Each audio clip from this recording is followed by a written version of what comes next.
Oi pessoal, tudo bem? Estamos mais em podcast Inclusão Essa é a Questão. Prazer, eu sou a Fer. Muito obrigado pelos feedbacks positivos. A gente tá com mais de 900 inscritos já.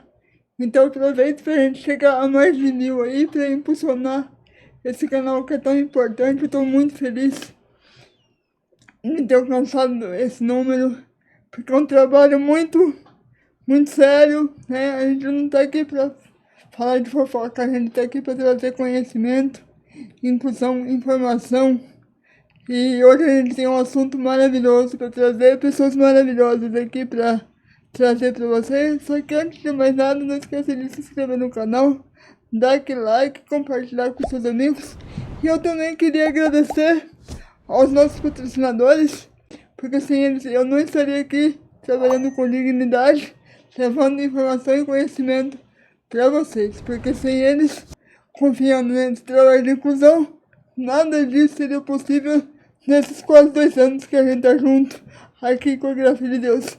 Então eu quero agradecer, um beijo a todos de todo o coração por estar levando esse projeto comigo adiante e que a gente possa continuar ainda por muito tempo, porque a inclusão ela é um processo que começou, mas não termina jamais, tá bom? E para deixar esse podcast mais leve, e eu já chamo minha amiga aqui, minha Bush Girl, minha Bush Girl aqui, que vai estar aqui conduzindo alguns podcasts comigo.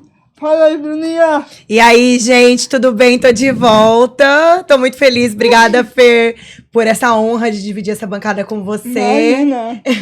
E pra começar, né, um momentinho aí do poema aí, eu trouxe um pensamentozinho do Mário Quintana que chama Poeminho do Contra. A todos estes que aí estão atravancando o meu caminho, eles passarão e eu passarinho. Muito bom. E aí, você quer passar ou você quer voar? Pois é. Então, como é que fica? Daí? Bom, e hoje a gente tá aqui, né, Fer, com a maravilhosa da Gabi Livon. Quem não conhece a Gabi tem obrigação de conhecê-la, porque essa mulher é um talento, um espetáculo. Se apresenta, Gabi, conta pra gente quem é você. Oi, gente! Primeiramente, obrigada pelo convite. É sempre uma delícia, tá? Poder falar de inclusão num espaço feito por pessoa com deficiência, num espaço para pessoas com deficiência, para falar sobre inclusão, sobre diversas deficiências juntas aqui, com uma pessoa que eu adoro, que é a Bruna. Eu admiro muito ela. E a Fer conheci também por conta do convite desse podcast. E eu fico muito feliz de saber que a gente tem um podcast desse aqui na nossa região e que vai alcançar o Brasil, entendeu? Mas eu sou a cantora Livon, sou compositora também, formada em psicologia. E eu vim aqui pra gente falar um pouquinho sobre a perspectiva da pessoa com autismo nesse espaço inclusivo. É isso, gente. Me apresentei, ok? Tá ok? Tá maravilhosa. Daqui a pouco ela vai dar uma canjinha aqui e vai cantar pra gente, viu? Já pensou? Eu trouxe o músico acompanhante, só não trouxe instrumento, né? Mas vai a capela, o gogó é bom. Afinal de contas, a gente já tá aqui como chat, a gente é monocromática, pessoal. Todas aqui no presente mais. Abre aí, João. A gente tá tudo monocromático já pra começar o ensaio e começar o espetáculo. Bom, Gabi, a gente sabe que abril é o mês da conscientização sobre o autismo, né?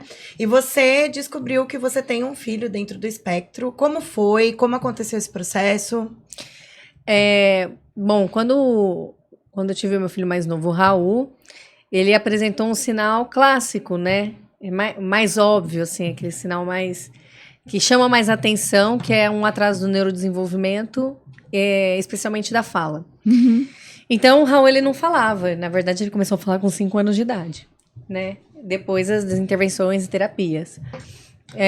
E até então, eu nunca tinha ouvido falar de autismo. Então, se eu tivesse ouvido falar, não ficou na minha memória. Não foi algo que... isso não se falava muito, né? A gente não fala muito do diferente no nosso cotidiano. A gente vive como se não existisse, né? E aí, a partir do diagnóstico dele, eu comecei a hiperfocar no assunto. E eu descobri um mundo que é completamente... Parece que um mundo paralelo, gente. Não deveria ser, mas um mundo paralelo de tantas realidades que existem e que às vezes atravessam a nossa vida, né? Como atravessou a minha. E a partir daí eu tive uma nova perspectiva de vida, de mundo. Tive o meu diagnóstico depois, que me deu mais conhecimento sobre mim mesma e possibilidades de autoaceitação e de autoinclusão, enfim. Foi isso. O impacto do diagnóstico do Raul na nossa vida foi um tapa na cara no sentido da gente se colocar, observar um mundo muito além daquilo que é nos apresentado no cotidiano. É muito mais do que você vê. Muito mais do que a gente Você realmente enxerga. Exatamente. Existe aquilo que você vê e aquilo que você realmente enxerga. Exatamente, Fer. E é isso aí. E o incrível é que eu sou uma pessoa no espectro e eu nunca pude ter uma inclusão simbólica ali dentro de mim também. Então, olha o impacto que isso dá, né? Tudo bem, sou uma pessoa com autismo nível 1, tenho uma necessidade de suporte menor do que o meu filho, por um exemplo, que é nível 2, e que outras pessoas que, né, têm diferentes necessidades de suporte, mas eu convivia com uma depressão crônica, ansiedade, que nada de terapia, nenhuma medicação, nenhum remédio, nunca nada me trazia qualidade de vida ou nenhuma condição de poder ser feliz dentro do meu próprio corpo, por exemplo. E eu fui ter isso depois que eu tive diagnóstico do meu filho e comecei a ter esse conhecimento, acessar um mundo que também fazia parte de mim. Então, a tua adolescência foi horrível. Minha adolescência foi caótica. foi bem caótica, minha adolescência. Porque na adolescência que o bicho pega, né? Exatamente. Mas a infância também foi muito solitária, né? Então, assim, você vê a importância, né? A importância não é só para o outro, mas para nós também. Principalmente. Tendo ou não deficiência, é um mundo que, querendo ou não, ele existe.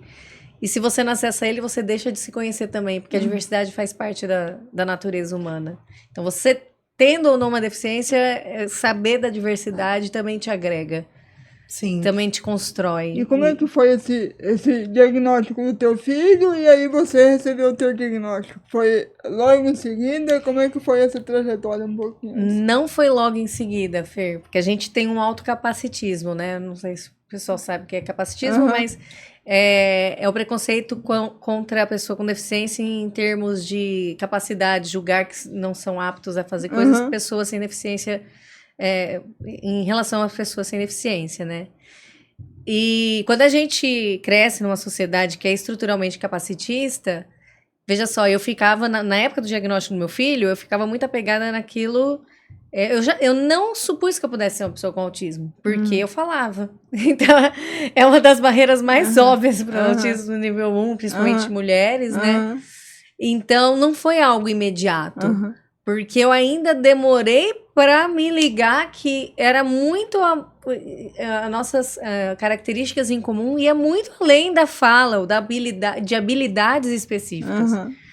E aí foi o Fabian, meu marido, musicoterapeuta, AT, pessoa completa, assim, quando ele começou a morar com a gente, que ele falou, né, porque ele lidava com as minhas crises, que não eram poucas e nem eram fáceis. Quase largou de mim. E aí, ele não falou... largou daí? Não largou, casou, que louco. Foi ótimo. Casou, que louco. Você viu só? Então, eu que eu falou com ele, certo. Amém. Misturou as duas coisas. Misturou. Aí ele que falou, seu comportamento não é tão diferente assim do Raul, a única coisa que ele não fala, você fala, você se expõe mais. E aí, na pandemia, as minhas crises diminuíram muito. Foi quando eu falei assim, nossa, será então que... Eu ficava tentando achar resposta para tanta crise, tanta desregulação. Como é que eram suas crises? Você pode falar um pouquinho? Era surtos mesmo. Era uma desregulação sensorial que virava emocional. E aí, a forma que você lida com isso, às vezes você é agressivo na forma de falar com as pessoas. Com o ambiente que você se sente seguro, é geralmente onde a gente é agressivo. A gente consegue, muitas vezes, se conter em público. Porque a gente sabe que tem um mundo que julga. Não é porque a pessoa tem autismo que ela não consegue entender que o ambiente julga, né? Então, em casa, estourava sempre em casa. E aí, coisas que pareciam muito simples e detalhes muito pequenos, era motivo por uma grande desregulação emocional, porque eu já estava desregulada sensorialmente, e aí viravam brigas que ele não entendia o que estava acontecendo, ele não conseguia me ajudar, porque o motivo às vezes era irrisório, sei lá, uma planta estava num lugar diferente. Que aparentemente não era um motivo para aquela proporção de reação, mas é que Uma já gota d'água se transformava em um oceano. porque já estava desregulada. E era uma desregulação que eu nunca soube lidar com isso, porque eu tenho muita dificuldade de propriocepção. Então, às vezes eu saí para fazer atividades na rua, com o barulho do dia a dia, com os diversos estímulos, eu já chegava num limite enorme, que eu não sabia dar nome, e aí a gente simboliza só a última coisa que deixou a gente irritada. Ah, foi isso. Ou foi o jeito que você falou comigo. Então, qualquer coisa era motivo para eu desregular, porque eu já vinha suportando diversos estímulos, né, ao longo do dia. Na pandemia, com isolamento, o que aconteceu, né? Ficou mais calmo. Fiquei mais eu fiquei na boa. E diminuiu-se 80% das minhas crises. Foi aí que eu falei assim, gente, mas será que eu posso estar no espectro? Né? Porque eu falo, a gente tem sim uma visão capacitista, e enquanto a gente não estudar e não fazer isso aqui, e não conversar, e não ler, e trocar uma ideia, e fazer uma autorreflexão, a gente não vai mudar isso. É como o machismo. É similar, estruturalmente, dessa forma. E aí, eu comecei então a supor, e aí que eu comecei a estudar o autismo em mulheres e adultos, porque até então meu foco era só no estudo da criança, como é a maioria em relação ao autismo, né? Porque eu precisava resolver a demanda do meu filho. E o estudo na criança, ele é um estudo muito mais fechado ali na infância, né? Que parece que acabou a infância, existe um limbo onde as pessoas somem ou viram outras coisas, enfim. Então, foi nesse momento que eu levei em consideração que o meu companheiro tinha falado para mim, porque eu supus, é provável que a minha desregulação seja de ordem sensorial também, já que nunca tive explicação para elas. Essa questão do estímulo, desculpa, tô aqui pensando, esse estímulo muito intenso sensorial, você sentia enquanto ele acontecia? Por exemplo, eu saí no dia a dia, muito barulho, isso te incomodava no cotidiano ou não? Isso só ia desaguar quando você parava e... Exatamente, exatamente assim, você não tá lendo minha cabeça, mas não, eu não percebo, porque existem diferentes tipos de perfil sensorial.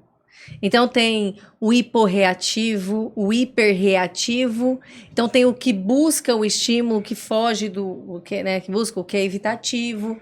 E eu nunca fiz uma avaliação sensorial ali com um profissional, mas dentro do que eu entendi agora sobre mim mesma, eu sou uma pessoa que eu tenho muita dificuldade de propriocepção, então eu não consigo entender de forma natural o que é que me incomoda até encher a tampa, até desregular. Tem que estourar. Isso, então eu acho que eu tenho uma hiporreação, né? Então, por exemplo, eu falo, a luz tá me incomodando, desliga.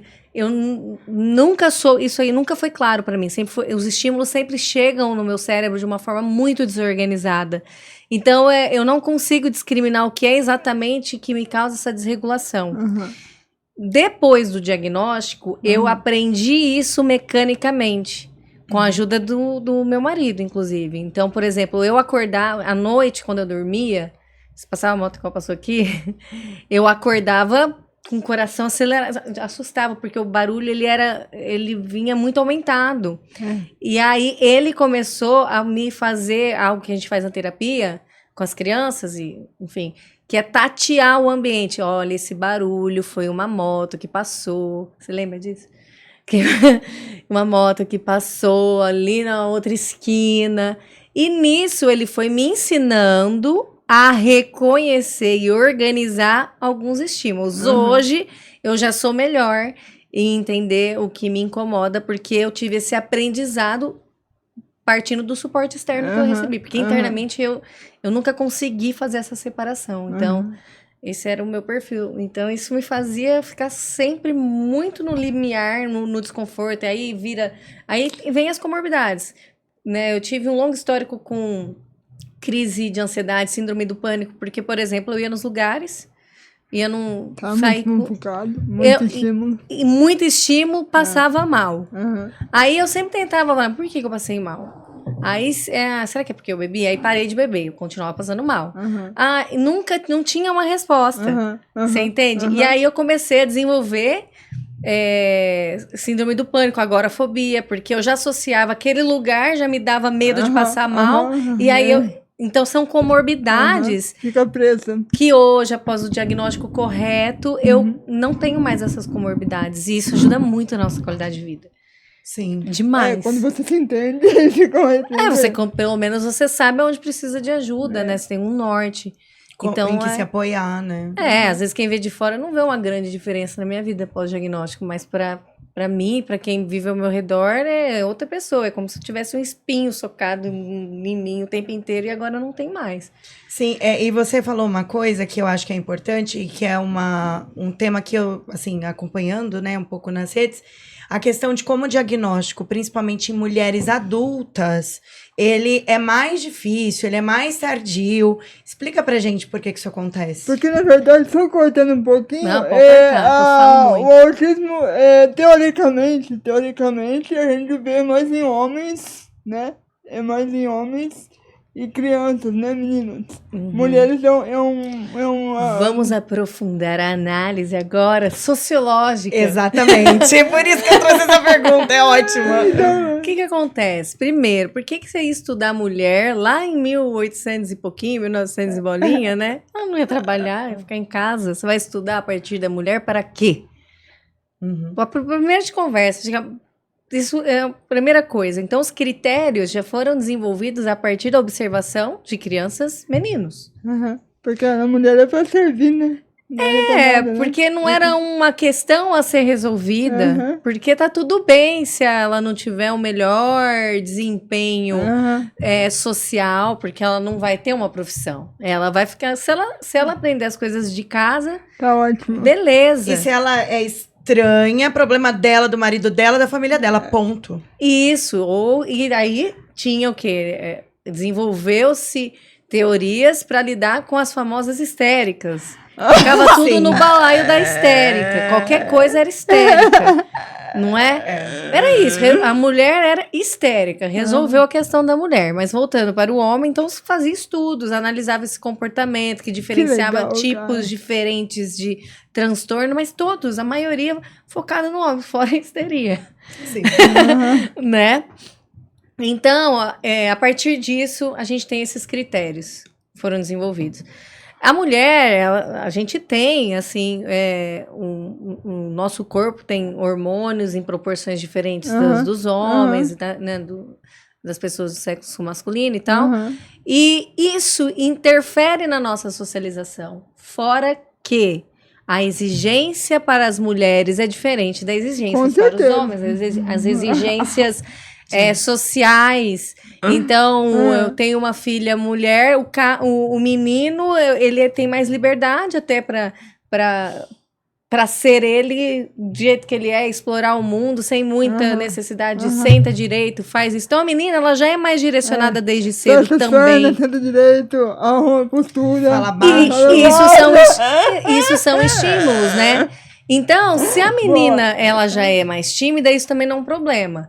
Às vezes, chama atenção a menina que foge dessa coisa esperada pra mulher. Ou ela é muito serelepe, ou é muito hiperativa e tal, aí ainda chama mais atenção. Mas ela vai ser ensinada, não é pra ser hiperativa, não é pra ser isso. Então, a gente acaba tendo que se moldar muito mais cedo do que os meninos. A mulher sempre foi podada, né? Exatamente. Sim. Então, isso acaba que... E outra, e é aquela coisa, sempre tem a desculpa, né? É que mulher é assim mesmo, menina é desse jeito mesmo. Se ela é chorona, por exemplo. Chorona no sentido, assim... vamos supor, às vezes as pessoas com autismo, elas choram por desregulação. Mas se a menina apresenta muito choro, é só uma menina mais frágil, mais chorona. Então, são várias coisas... que nunca pode ser uma questão a ser investigada, porque tudo tem uma explicação mais rasa, mas que, isso aqui não é uma questão a se olhar. Agora, o menino não, o menino é o projeto, né? O menino geralmente é o projeto. Então, se o menino não fala ali na idade esperada, opa, não, esse menino, a gente já tem que olhar para o menino. Ah, se esse menino ele não socializa bem, ou é muito passivo, não, tem que ser homem. Então, aí começa mais cedo a querer, também baseado numa normatividade, mas é por isso que adianta o diagnóstico do menino e da menina não, né? Esses são alguns dos fatores, assim, que acaba fazendo essa diferenciação. Aí a mulher, geralmente, lá na frente, inadequada, não consegue se entender, não consegue... Com sorte, talvez ela possa, hoje em dia, com o que a gente tem já de acesso à informação... Tá tendo aí esse crescimento de diagnósticos tardios e muitos são de mulheres, principalmente depois de ter filhos, né? Sim. Mas porque mais ou menos nós por aí. mulheres, independente de quem somos essas mulheres, nós somos treinadas socialmente, né? Exatamente. A gente é muito moldada, muito cerceada, seja assim. Então, isso serve para mulheres dentro do espectro ou não, para qualquer neurodivergência, né? Exato. Os Feminina. olhos, para moldar a menina, é mais... A gente debruça mais sobre isso, né? E aí as meninas acabam aprendendo a se adaptar àquele estímulo, aquele estímulo feito desde muito cedo. O menino já é mais liberdade. Sim, fica escondido, né? E aí ele tem mais liberdade para expressar quem ele é, né? E aí que às vezes surgem os pontos os sinais de alerta, né? Sim. E, bom, você é uma cantora, né? Compositora. E como é ser essa pessoa pública que, inclusive, tá agora lançando o seu trabalho autoral, tá com uma agenda de shows, teve muitas gravações. Como é ser uma pessoa pública dentro do espectro? Não é fácil. Tem os desafios, assim, Bru. Desde administrar, assim, as relações sociais com integrantes da banda, né? E aí eu conto muito com o suporte do meu marido. Demais, assim, conto sem medo de ser feliz, sem peso na consciência e sem me sentir menos. Hoje eu me dou ao luxo de requisitar o suporte dele para tudo que é necessário em relação a isso, porque tá tudo bem eu não ser a melhor em fazer esse tipo de coisa. Eu sou boa em outras coisas, Sim. né? Mas é muito desafiador nesse sentido, porque para você fazer um álbum, por isso, não é só você ter a ideia e o álbum está pronto. Não é você pensar, não, a letra. O processo é longo. É longo, exige interação com muitas pessoas, exige idealizações que eu tive, exige uma capacidade de comunicar exatamente o que eu estava pensando, para que o outro receba aquilo e traduza, né, contribua com a parte dele, com o talento dele para a obra final. É uma troca muito intensa. Então, no sentido de trocar, eu sempre contei muito com o apoio do meu marido, porque antes dele chegar, nossa senhora, era muito mais desafiador. Mas eu comecei o processo de composição, ele já estava na minha vida, Glória. E eu também pude contar com músicos muito sensíveis. Eu tive esse privilégio. Que bom. Né? Outros insensíveis, para não dizer... Tem que pôr um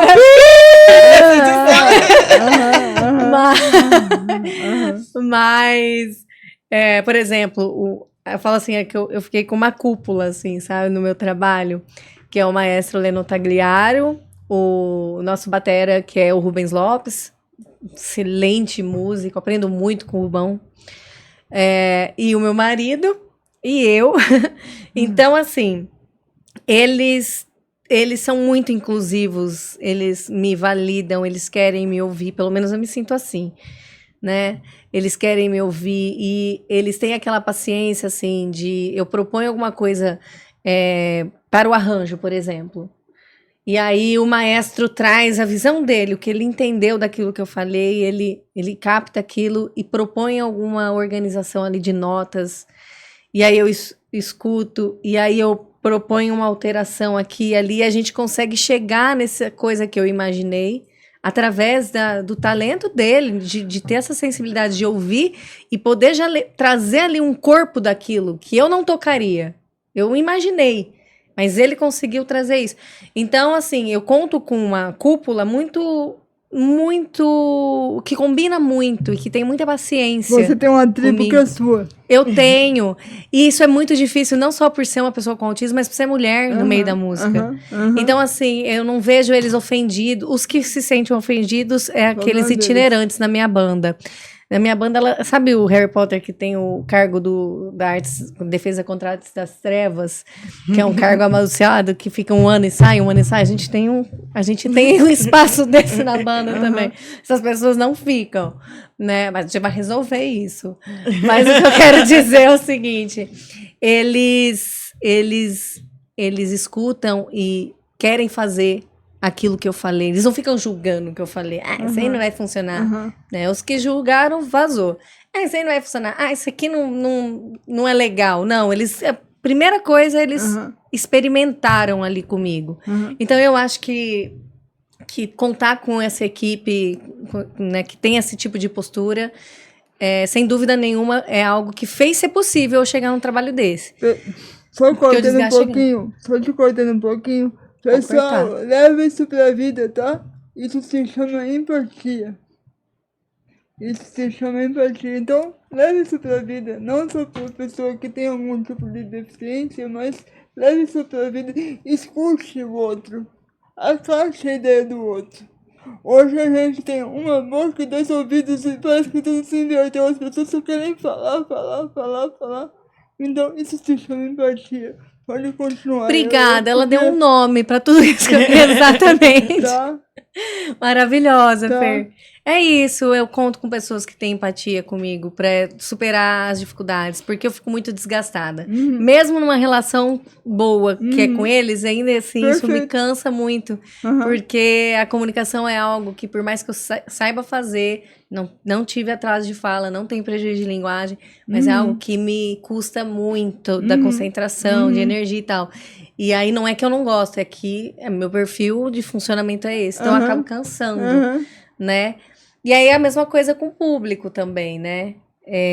Eu adoro fazer os shows, eu adoro estar em público, mas muitas vezes eu canso muito e eu tenho aprendido a respeitar. Eu não sou uma pessoa que não gosta do meu público ou que eles vão julgar como metida ou não, se de repente tiver um show que eu não consigo ficar lá depois do show, né?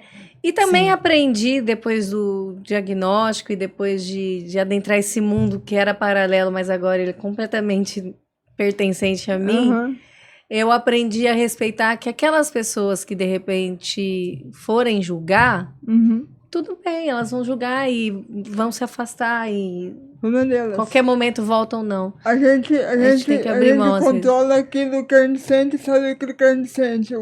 Aquilo que o outro sente, ou aquilo que o outro não sente. Não tá no nosso controle. Não tá no nosso controle, então foda-se. Exatamente. Eu queria ser educada, mas é isso. Não é questão do... É um foda-se, mas é um foda-se muito, muito carinhoso. Tipo assim, tudo bem, eu tô dando liberdade pra você me julgar. Só que isso não me interfere mais. Antes a gente... Tem vezes que, quando era mais... Também antes de me conhecer, antes de ter um lar completamente inclusivo também, que isso fortalece e empodera qualquer pessoa, né? Eu ficava muito preocupada com julgamentos. Eu não me preocupo mais, porque o julgamento é da pessoa, né? E eu não falo isso da boca pra fora hoje, porque às vezes a gente falava isso da boca pra fora, né? Mas hoje eu não falo, hoje tudo bem, não é todo mundo que vai gostar de mim e tá tudo bem também. Alguns doidos gostam, tá bom. No final do seu show, né, do Sesc que eu fui, que foi a estreia, no final eu fiquei pensando, eu falei, eu não vou lá cumprimentar a Gabi, porque ela deve estar cansada pra caramba, porque...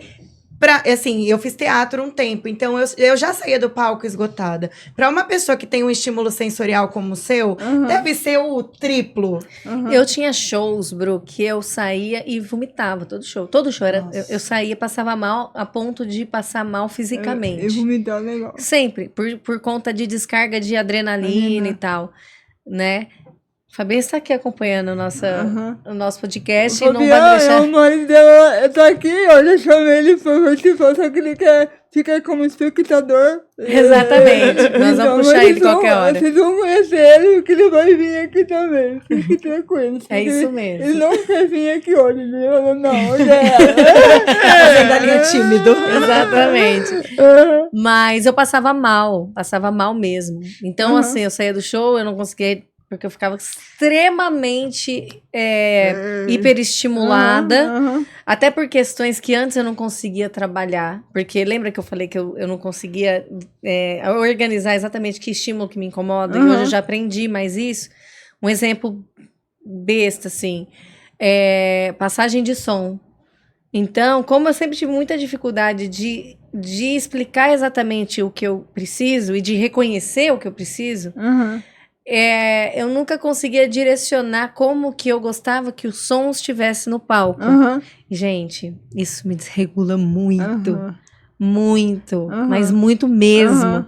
Hoje eu já sei direcionar, eu já tenho um script que ele já sabe, ele, meu marido, já sabe. Eu falo, amor, você já sabe o que é que eu preciso. Ele já vai lá, ele fala e tal. Então, isso já é um fator a menos que me desregula, né?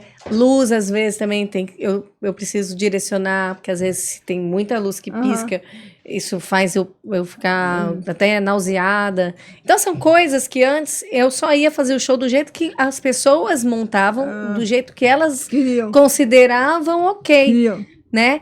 E isso também acabava sendo um fator de desregulação, hoje eu me desregulo mesmo. Eu te entendo muito, porque assim, hoje meu corpo não aguenta o tanto que ele aguentava. Ficar horas sentada, hoje me incomoda.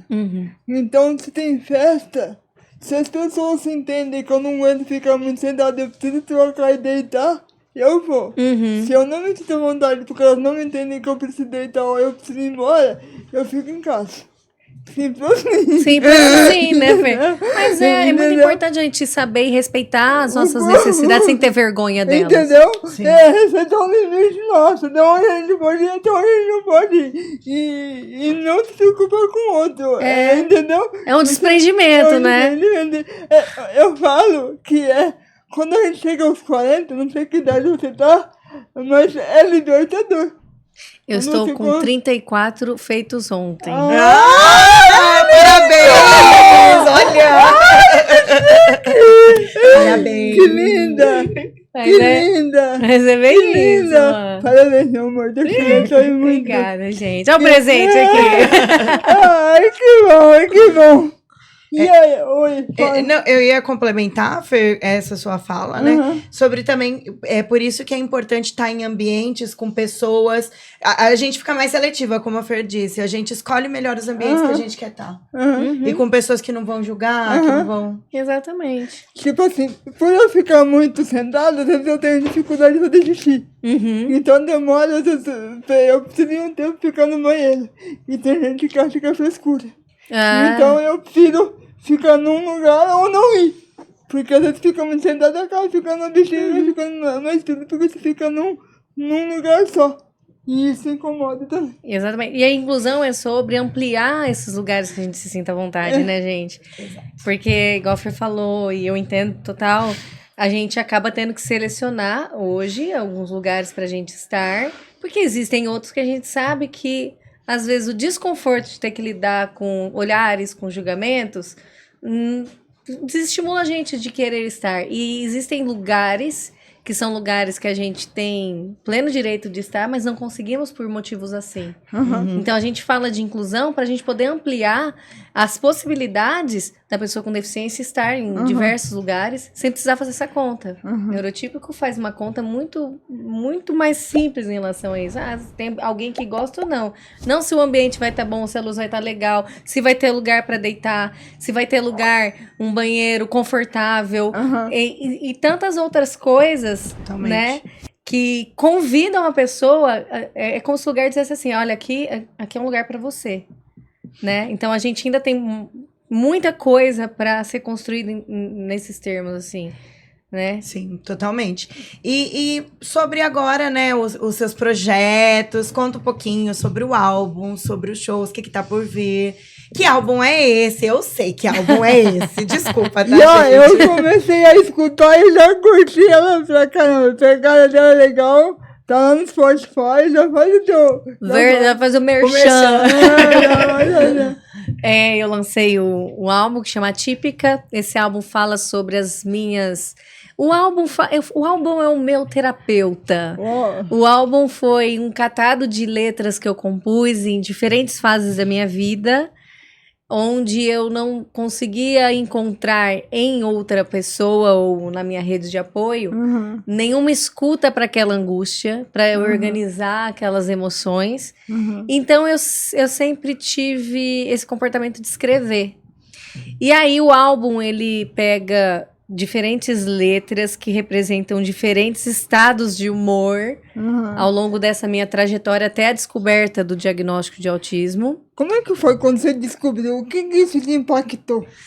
Nossa, Fer, Quando você falou, cara, ele tem, eu tenho, e agora? O que eu vou fazer? Aí foi uma libertação ou teve o luto e depois teve a libertação? Não, pra mim foi a libertação. Eu acho que o luto eu já vivi.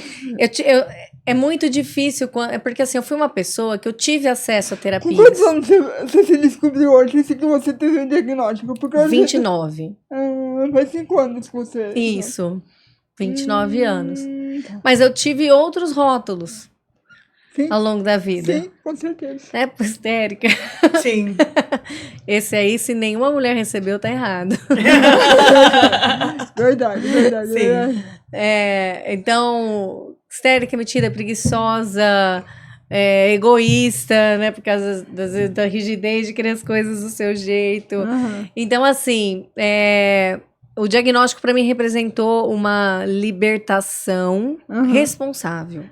Com certeza. Não uma libertação assim, eu sou assim mesmo, então eu não preciso mudar nada em mim, as pessoas me aceitem e acabou. Não foi por aí. Foi assim, tá. Então, muitas das críticas que eu recebi pode ter um fundamento porque as pessoas esperavam um comportamento diferente. Sim. Nesse sentido, para mim teve esse impacto. Não sei se... Mas o insight que eu tive a partir do diagnóstico foi esse. Então, nesse sentido, eu consegui mais recursos internos para ser mais tolerante com os outros, na sua intolerância comigo, e comigo mesma.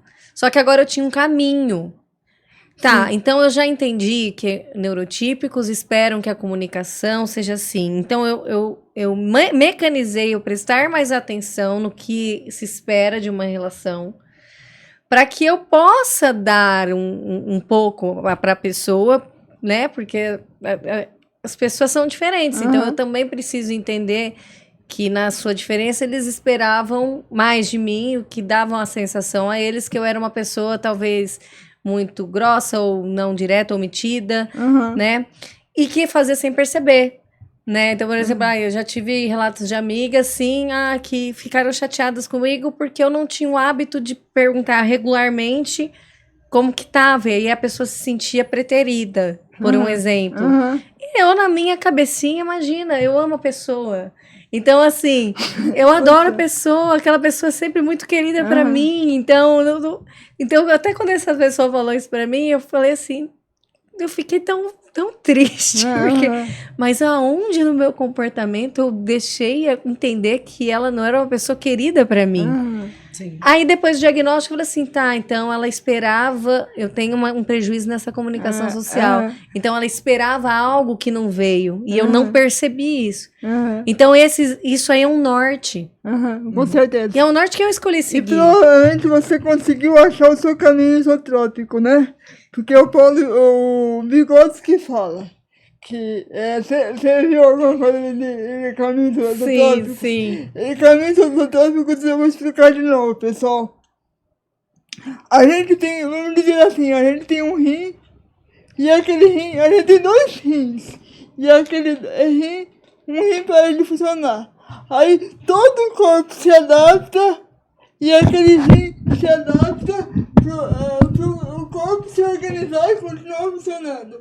É como se a gente estivesse numa mesma corrida e eu arranjasse uma outra forma de correr para chegar no mesmo ponto. Isso a gente chama de caminhos isotrópicos, entendeu? Essa Exatamente. adaptação. E o nosso organismo faz isso. O nosso comportamento também, a nossa mente, a nossa significação, como a gente faz simbolismo, tudo uma cadeia de reações, assim. E como é que ser psicóloga e atender as pessoas e se organizar o teu pensamento com o pensamento do teu cliente que tá ali?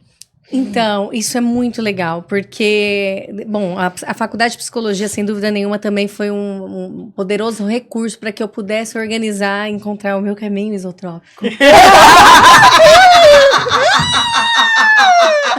Boa!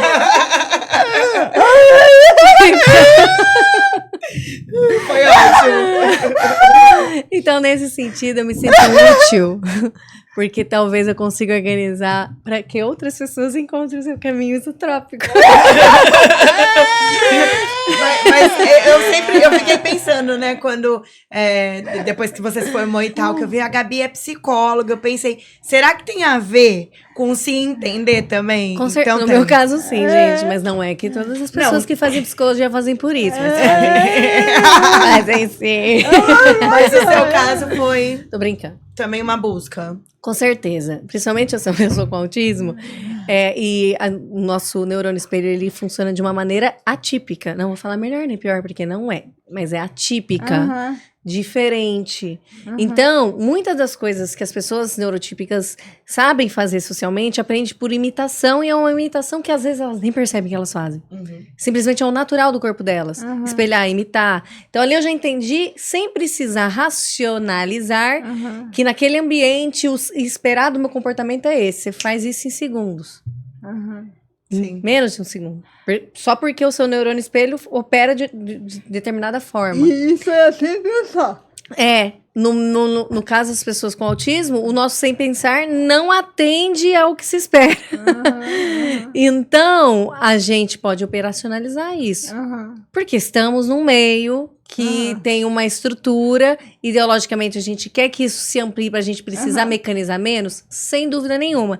Mas eu ainda vivo num mundo assim, vou viver até no máximo 100 anos, e talvez eu, na minha existência, não tenha tempo hábil para ver uma mudança muito... Então eu vou ter que sim mecanizar algumas coisas, se eu quiser ter bem-estar.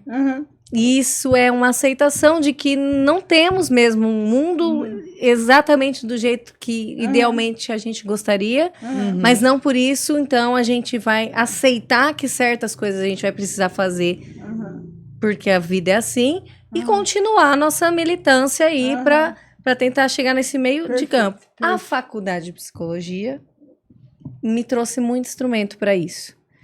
E a partir disso, eu tenho condições de organizar isso quando chega um paciente. Né? Seja ele com autismo ou não, mas quando é com autismo ainda maior. Eu tenho mais possibilidades de uma conexão empática. Né? Então é isso. Eu me sinto muito feliz de ter me formado em psicologia. Então você consegue andar um caminho ali para poder escutar, entender, codificar e devolver isso para ele, tendo a pessoa com autismo ou não. Exatamente. Puta que legal! Ou seja, você tem um caminho isotrópico permanentemente ali ligado e um suporte muito bacana que é a tua banda e teu marido. Exatamente, minha banda e meu marido. É verdade.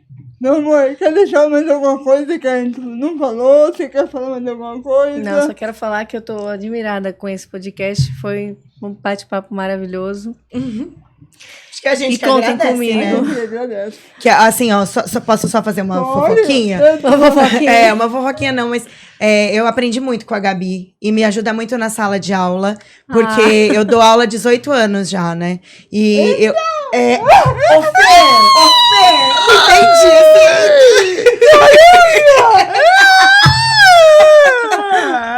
Enfim! A Natalita Abafa! A Natalita... A Natalita boa! Eita, enfim! aí eu demorei muito para entender que, por exemplo, eu tive vários alunos que eram autistas e que não tinham diagnóstico, e também para entender os que estão comigo hoje. Então, assim, a Gabi já foi até na escola, dar formação para os professores, lá na escola que eu trabalho. Eu acompanho as redes dela, a gente conversa muito. E ela me ensinou muito, de verdade. Assim, para mim, a sala de aula hoje é muito importante. Eu fico muito feliz. Gabi, esse espaço daqui é teu, quando você quiser voltar, teu marido vai vir, você vai vir junto também, espero que venha. Mas o espaço aqui é teu, quando você quiser fazer alguma palestra comigo, com a Bruna, o espaço é teu. Ah, que delícia, gente, obrigada. Eu quero compartilhar esse espaço com você, nós queremos compartilhar esse espaço com você. Que beleza. Você já faz parte da nossa rede social. Sim. Bom? E Obrigadão. também. Muito obrigada, gente. Muito obrigada mesmo. Pessoal, espero que vocês tenham gostado. Esse foi mais um podcast Inclusão e Questão. Poderia fazer umas perguntas para ela, poderia, mas vou fazer diferente hoje. Você quer terminar cantando uma música pra gente? Ai, amei! Então a Bruna escolhe. Ah, não. Não. Sim. Ai. Tá bom, eu escolho. Vai. Vai lá. Eu vou cantar um pedacinho de cover do normal. Era que eu ia pedir, porque foi a que eu mais gostei no show, eu juro. Eu fiquei chocada com a letra. Então, a letra é muito sobre tudo isso, né? Exatamente. Ela é assim: você nem sequer me conhece, sequer não parece, não vê pessoas como são, só projeção. E como não fosse o bastante, é intolerante, não quer pessoas como são, só projeção. Parabéns. Ó, e no Teatro Humberto Sinibaldi, dia 18 de junho, vai ter espetáculo de lançamento. Fer, Então, você, eu quero ver E você. vamos compartilhar pra vocês chamar a galera pra todos. conhecer, né? Ai, galera, 18 de junho no Teatro Humberto Sinibaldi. Humberto Sinibaldi. Vai ter um ambiente inclusivo, vai ter espaço de regulação sensorial, vai ser um ambiente Perfeito. para todos. Maravilhoso. Perfeito. Eu tô... O Sinibaldi fica ali... Perto do HB. Fica na frente Fica do perto HB. do Isso. Tá bom. Pessoal, espero que vocês tenham gostado, porque eu tô arrepiado aqui pra caramba. É isso, pessoal. Isso que é inclusão. Poder conversar, poder levar conhecimento de pessoas e abrir espaço pra todo mundo. Valeu? Até o próximo episódio. Inclusão é a questão. E aproveita e já dá aquele like no canal. Compartilha esse podcast lindo com todo mundo. E vamos que vamos. Valeu? Eu quero agradecer também aos nossos patrocinadores que dão a possibilidade de fazer esses podcasts tão fantásticos. Muito obrigado, um beijo em cada um. Valeu, Bruninha! Valeu, Fer. Tchau, tchau, gente. Tchau, tchau.